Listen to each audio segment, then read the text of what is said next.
Olá amigos, vamos à nossa videoanálise de fechamento, pregão desta terça-feira, dia 28 de janeiro. O Ibovespa apresentou uma alta de 0,29%, deixando uma bela sombra superior no candle, representando uma perda de força por parte dos compradores. O Ibovespa chegou a estar em alta em torno de 1,5%, 1,6%. E perdeu força, a gente pode perceber pelo gráfico de 60 minutos. Primeira hora de pregão forte, nem faz nova máxima, e depois tem uma sequência de horas negativas. Então, por enquanto, o Ibov segue sem uma sinalização mais clara de reversão da atual tendência, de reversão. Chegou até montar o W, que eu cheguei a comentar ontem na última videoanálise.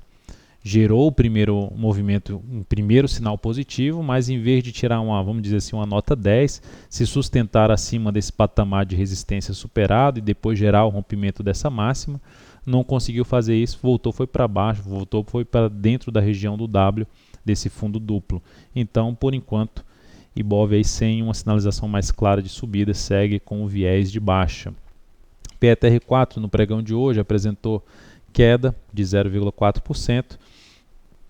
Ainda mantenho toda uma possibilidade de pensar em alguma alternativa de compra nesse ativo, mas o que mais me animaria seria primeiramente pelo intraday ver a ação acima dos 15,47 e para swing trade melhor ainda sinalizações de força acima dos 15,71. Ou se for para pensar em compra contra tendência, mais abaixo, com um movimento um pouco mais esticado para baixo, ou seja, dá mais uma esticadinha aí para baixo, buscando a região de 14,50 ou até um pouco mais abaixo, para depois planejar alguma compra contra a tendência.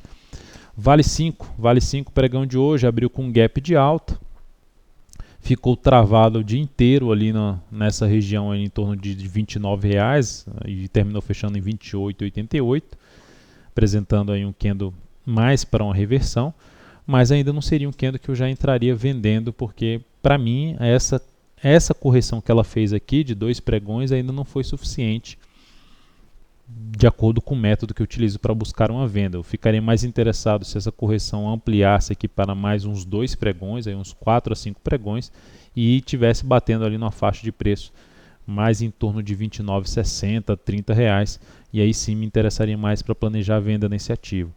Lembrando, compra no papel seria mais para pensar em day trade mesmo. Aí para pensar em day trade, dentro do que ela fez hoje, a partir do próximo pregão, ela acima dos 29,07, por volta ali acima de 29,07, pelo gráfico de 15 minutos, pode trazer a alternativa de compra de day trade.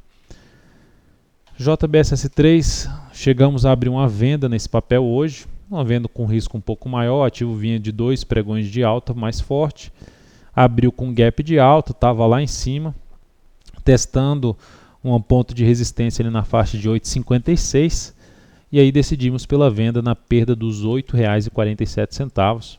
Aconteceu aqui, quase acionou o stop, a venda em 8,46, aqui está o preço de venda, 8,46, e o stop aqui em cima em 8,61, aqui o ponto de stop, essa linha vermelha. O ativo foi quase lá, bateu aqui a máxima que depois que a gente fez a venda foi 8,59, quase chegou lá, mas nas últimas 3 horas de pregão o ativo resolveu desandar aqui para baixo. Pelo menos algo, num primeiro momento, bom para a nossa operação, porque veio para baixo do gap de alta e aí trouxe uma sinalização de baixa no pregão de hoje, um candle chamado aqui de nuvem negra, invadindo o corpo do candle anterior. A perda da mínima de hoje reforça a expectativa de movimentação para baixo, que pode trazer o ativo para a região de R$ 8,00. O suporte aqui vai de 8,10 até R$ 8,00. O nosso objetivo, numa relação risco-ganho 1:3, está na faixa aí de 8,01, R$ 8,01. Vamos ver como é que desenrola essa operação. VEG3, chegamos a passar uma compra na superação dos 28,50, mas não foi executada. O objetivo principal dessa compra é visto que o ativo está com um gráfico semanal já com um movimento forte de baixo, várias semanas caindo, chegou no nível importante de suporte na faixa dos R$ 28,00, e aí tentaria pegar alguma movimentação para cima que pode desenrolar aqui um movimento de alta no gráfico semanal. E essa entrada poderia acontecer na superação de 28,50, a gente estabeleceu um stop mais curto em 27,99, mas ela, em vez de acionar a compra, foi para baixo do ponto que seria o stop. Então, essa entrada, da forma como foi passada, está automaticamente cancelada. A partir do próximo pregão a gente continua avaliando o ativo para uma possível compra, mas já se for para manter a compra em 28,51, o ponto de stop vai ser modificado para essa operação.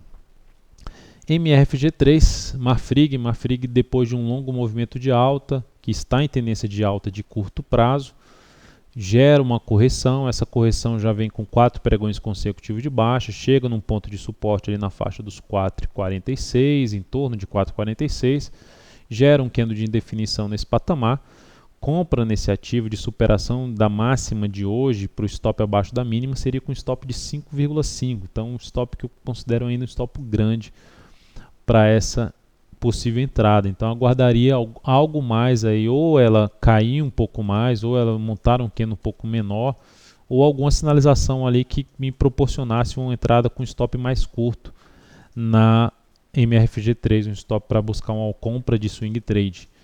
Então é um ativo que eu estou de olho, estou avaliando, mas aguardando algo mais ali, uma sinalização um pouco mais interessante de entrada no meu entender. CROT 3, falando agora de venda, a gente chegou a falar de compra, mas falando de venda, CROT 3 me animaria de venda se ela tiver pelo menos mais um pregão aqui para cima. Ela vai gerando um repique de alta, para mim a tendência agora é de baixa no curto prazo, então ela gerando mais um pregão de subida, eu não estaria interessado em compra, em CROT 3 estaria interessado em ponta vendedora. E aí a partir disso, invadindo ali uma região mais próxima de 37,50, ficaria atento para buscar a venda em cima de CROT 3. MGLU 3 seria também um ativo um pouco mais, pelo menos para mim, para venda, visto a possibilidade de iniciar um movimento de baixa ali no gráfico semanal, e também a questão dela estar perdendo um suporte. Ela tentou se sustentar acima do suporte, hoje já fechou abaixo, o último candle aqui foi um fechamento abaixo do suporte, o último candle do G60. Então, ou buscam a venda, que é aguarda esse movimento acontecer e depois um repique de alta para buscar a venda, ou trabalha com a venda um pouco mais agressiva, que seria, ela tenta subir aqui amanhã, bate nessa região aí de 8,12 a 8,15 e depois perde a mínima de hoje. Aí seria buscar uma venda com stop curto ali no G60 em 8,17, por exemplo. Então seria uma forma de buscar uma operação aí com um risco aproximado de 1,7%, mas tentando pegar ali pelo menos umas 3 vezes esse risco ali na faixa, um objetivo na casa ali de 7,61, que seria seu próximo nível de suporte. Essa seria uma das possibilidades de operação na ponta vendedora em MGLU 3. Então é isso, amigos, muito obrigado por sua atenção e também pelo acesso diário ao site daltonvira.com. Um grande abraço e até a nossa próxima videoanálise.